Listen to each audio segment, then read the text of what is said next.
కొండపల్లిలో వడ్డెర కులస్తులకు కేటాయించిన రాతి క్వారీ విషయంలో వివాదం ముదురుతోంది.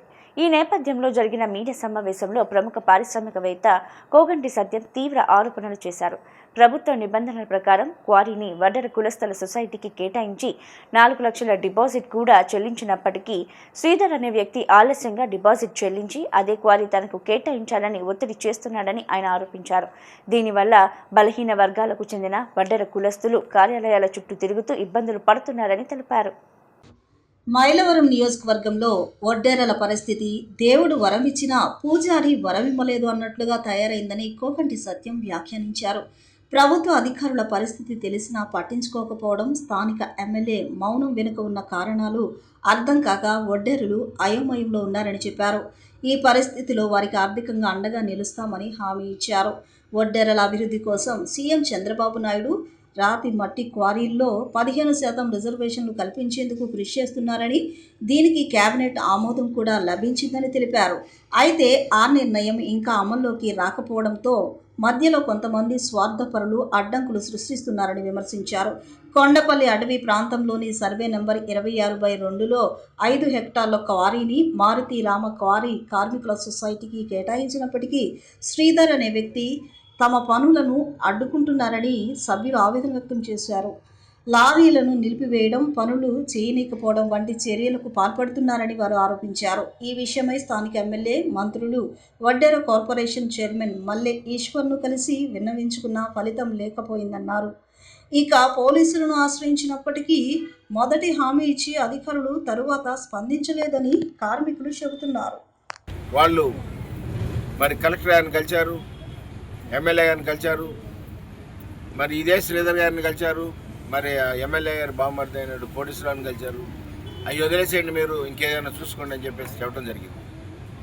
ఆ చెప్పడం జరుగుతున్న సందర్భంలో వీళ్ళు డబ్బు ఖర్చు పెట్టి సర్వేని పెట్టించుకొని, గవర్నమెంట్ సర్వేని పెట్టించుకొని పలానా ఏరియాలో క్వారీలు ఉన్నాయి అని చెప్పేసి అంటాను కూడా ఎక్కడ క్వారీలు లేవు కాబట్టి, ఎక్కడా క్వారీలు లేవు, అదే క్వారీలు ఉన్నాయి, ఇంకెక్కడ కూడా సైట్లు లేవు అని చెప్పేసి వాళ్ళు నిర్ణయించడం కూడా జరిగింది.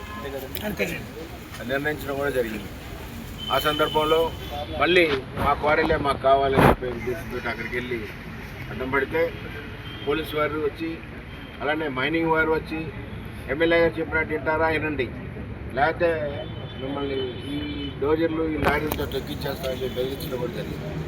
బెదిరింపులకి అదిరే మా వాళ్ళు కాదు, మా వడ్డీ సంఘం వాళ్ళు.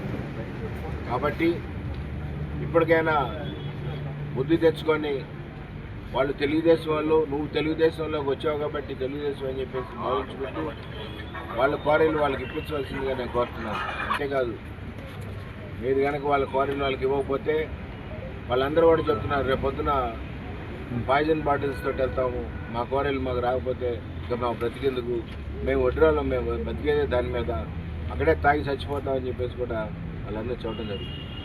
కాబట్టి మరి మన మీడియా ద్వారా లోకేష్ బాబు గారికి, మరి చంద్రబాబు నాయుడు గారికి, ప్రత్యేకించి లోకేష్ బాబు గారికి ఈ నియోజకవర్గం మీద బాగా పట్టుంది.